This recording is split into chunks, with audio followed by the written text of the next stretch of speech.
Olá pessoal, aqui é o professor José Maurício, trazendo para vocês mais um resumo de nossas aulas aqui do nosso curso de Infraestrutura e TI para Engenharia de Software. Esse é um resumo da nossa semana 4.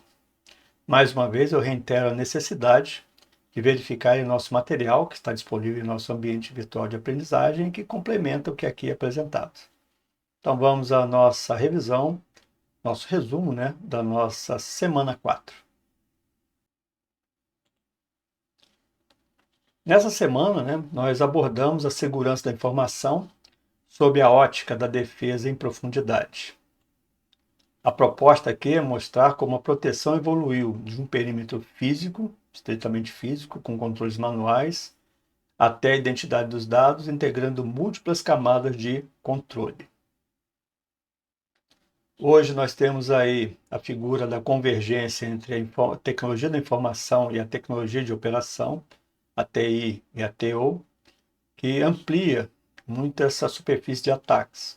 Os ambientes industriais altamente conectados aos ambientes corporativos se tornam um local muito promissor para diversos tipos de ataques, diversas figuras, diversos tipos de atacantes, usando diferentes recursos. Por isso, a segurança deixa de ser isolada e tem que ser integrada. A proteção máxima dos dados, das máquinas, sensores e mesmo dos processos industriais. Nós temos aqui a figura do castelo digital. A segurança começa no mundo físico. Assim como num castelo, aqueles castelos medievais, o data center, o centro de dados, possui perímetros, possui áreas restritas e ativos sensíveis. A proteção física desses ativos é uma camada bem antiga, mas continua sendo essencial para garantir a segurança das camadas superiores. Isso é muito importante, porque é isso que vai garantir a proteção do que está dentro dessa infraestrutura. Considerando a infraestrutura do data center e toda a sua proteção ambiental, nós temos que considerar a possibilidade de falhas elétricas, incêndios, problemas mesmo do próprio ambiente, aquecimento devido a chuvas, alagamentos, etc., que devem ser mitigados justamente no processo de desenvolvimento do projeto do data center. Sistemas de detecção de combate a incêndio, sistemas de climatização, redundância energética, links de comunicação de rede redundantes garantem a alta disponibilidade e a continuidade desses ambientes. Então, toda a parte de controle ambiental, que envolve controle de incêndio, inundação, vazamento, tempestade, deve ser visto. A climatização, como sistema de resfriamento, para manter estável a temperatura dos equipamentos físicos. A questão do fornecimento de energia, com redundância elétrica, sistemas de fornecimento ininterrupto de energia, os no-breaks, geradores, para essa disponibilidade. E a própria rede de comunicação, que requer links redundantes, para garantir o acesso, mesmo na falha de algum tipo de falha de rede ou falha de provedores. Quanto às barreiras físicas e monitoramento, nós temos aí controle de acesso físico, desde catracas, portas com travamento eletrônico, sistema de vigilância, utilização mesmo de sistemas biométricos, câmeras de circuito fechado de TV, a gestão de visitantes, o próprio treinamento das pessoas que utilizam e acessam esses ambientes é muito importante, principalmente considerando as tecnologias que estão envolvidas. Então, catraca, porta-travamento eletromagnético ainda são soluções físicas muito utilizadas, associadas a recursos biométricos. A vigilância por câmeras CFTV 24/7, com até mesmo segurança armada, e principalmente a gestão de terceiros, a gestão de visitantes com registros, crachás, acompanhamento constante. Todas as medidas técnicas devem ser suportadas por treinamento e também por procedimentos organizacionais que sejam claros e sejam cumpríveis. Tá? Nesse aspecto, nós temos aí a biometria física. A biometria, ela trata quem você é. A biometria utiliza características físicas únicas, impressão digital, reconhecimento facial e da íris, mais modernamente, além de outros, como geometria da mão mesmo, o próprio andar. Esses métodos oferecem alto grau de confiabilidade, mas exigem atenção a fatores ambientais e a própria privacidade dos dados biométricos. A análise de termograma, por exemplo, dá uma precisão de 19 mil pontos de identificação.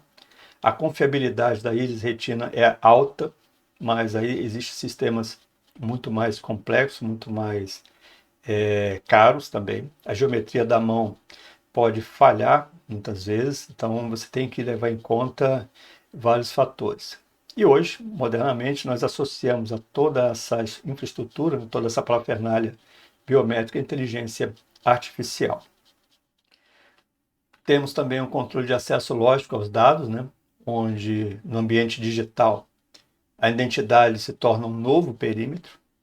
O controle de acesso lógico protege a confidencialidade, a integridade e a disponibilidade, nossa famosa CID, em relação às informações, garantindo que apenas os usuários autorizados acessem os sistemas de dados.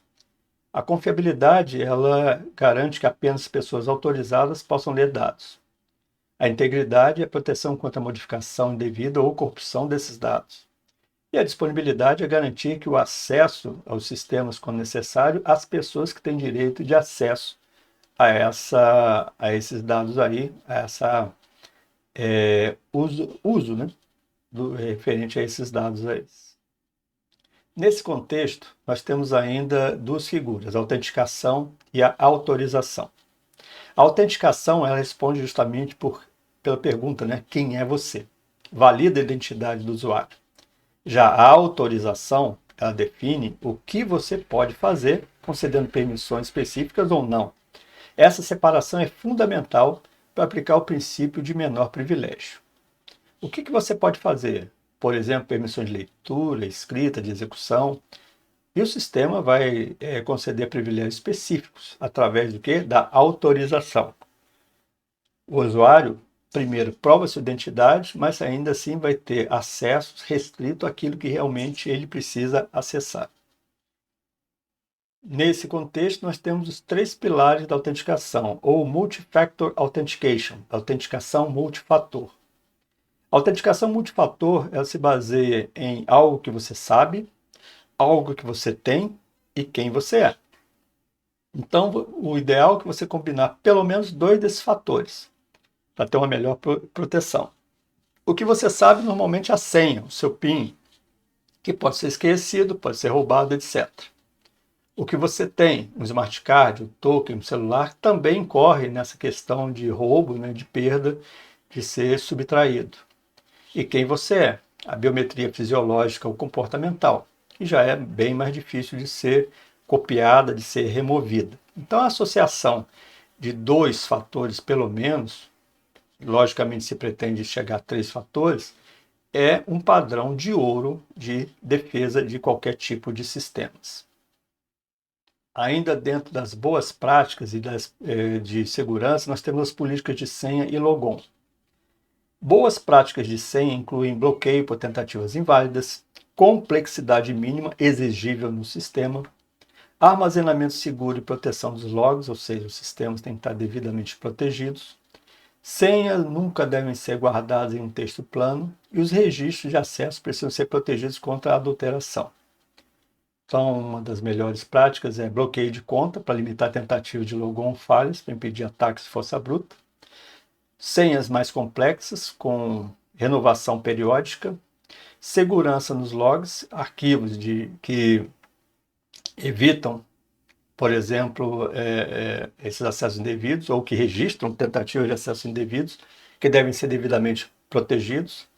E tudo isso dentro de infraestruturas de armazenamento seguro que não usem, né, textos planos para guardar senhas. Então, tudo em criptografia forte, principalmente considerando o uso da inteligência artificial hoje, tanto para o bem quanto para o mal. Temos também a figura do gerenciamento de identidade de acesso, ou IAM, Identity and Access Management, que gerencia todo o ciclo de vida da identidade do usuário, criação, uso, monitoramento e revogação. Ele garante melhor governança, maior rastreabilidade e aplicação consistente do princípio de menor privilégio que falamos anteriormente. O provisionamento com a criação de conta e a atribuição de credenciais.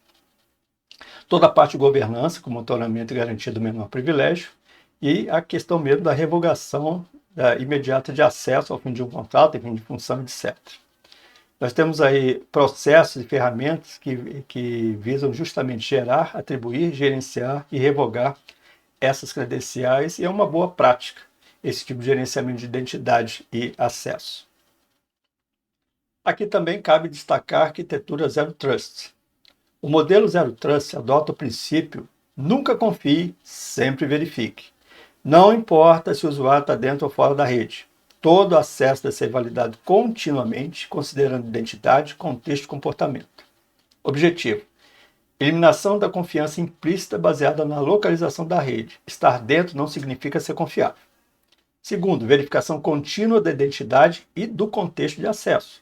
Lembre-se aí das limitações e dos acessos dentro da rede, de todo o tipo de acesso que é feito na rede. Isso aí é essencial para ambientes modernos, principalmente de nuvem e trabalho remoto. Nunca confie, sempre verifique. Integridade e proteção de dados. A gente sabe que os dados devem ser protegidos tanto em repouso quanto em trânsito. Estando em uso ou não, esses dados devem ser protegidos. Isso envolve criptografia de discos, né, usando aí TLS, SSL, VPNs, auditoria de logs, entre outros recursos. Sem registros confiáveis, não é possível investigar incidentes ou garantir a conformidade. Utilização de criptografia forte, controle de acesso físico, logos protegidos, sem eles não tem como rastrear a origem de uma possível violação, e usar protocolos de proteção, TLS, SSL, VPNs, principalmente em redes de comunicação, tanto internamente quanto para acessos remotos. Sobre a infraestrutura da rede, a segurança da rede combina múltiplos elementos, desde switches gerenciáveis que controlam o acesso interno, firewalls que vão fazer toda a parte de filtragem de acesso entre redes e proxies que atuam como intermediários. Temos aí os roteadores também que possuem políticas, né, de controle de acesso e direcionamento de conexões. Cada um desses componentes exerce um papel específico na defesa das camadas. Lembrando que o switch é um distribuidor que controla o tráfego de dados dentro da rede local. O proxy ou gateway é um intermediário que faz a conversão de protocolos e mascara conexões internas em relação ao mundo externo. O firewall é o porteiro, né, que bloqueia tráfego não autorizado entre redes. Ele pode estar associado a um roteador ou não. E o roteador faz essa comunicação entre uma rede e outra. Então, quando a gente tem redes diferentes, principalmente a internet, nós utilizamos também roteadores. Resumindo, nós temos aí hoje uma abordagem holística. A segurança eficaz, ela integra camadas tanto físicas, lógicas, de dados e humanas. A defesa em profundidade não pode ficar dependente de uma única ferramenta, mas é um processo contínuo, uma combinação de tecnologias, muitas vezes híbrida, mas tecnologias que sejam adequadas à cultura organizacional da empresa. Segurança não é um produto, é um processo contínuo, depende tanto da infraestrutura física, da implementação de sistemas lógicos, dos próprios dados que devem ser protegidos através de criptografia e outros recursos, quanto à sua confidencialidade, integridade e disponibilidade, mas deve haver também uma cultura, ou seja, treinamento contínuo, os colaboradores, as pessoas associadas, né, à empresa devem ter um treinamento contra efeitos de insegurança computacional, principalmente engenharia social, que afeta muito o ser humano. Bom, pessoal, espero que tenham gostado do nosso conteúdo. Reforço a necessidade de verem nosso material que está em nossa sala de aula virtual. Agradeço a atenção de vocês e até a nossa próxima aula. Grande abraço!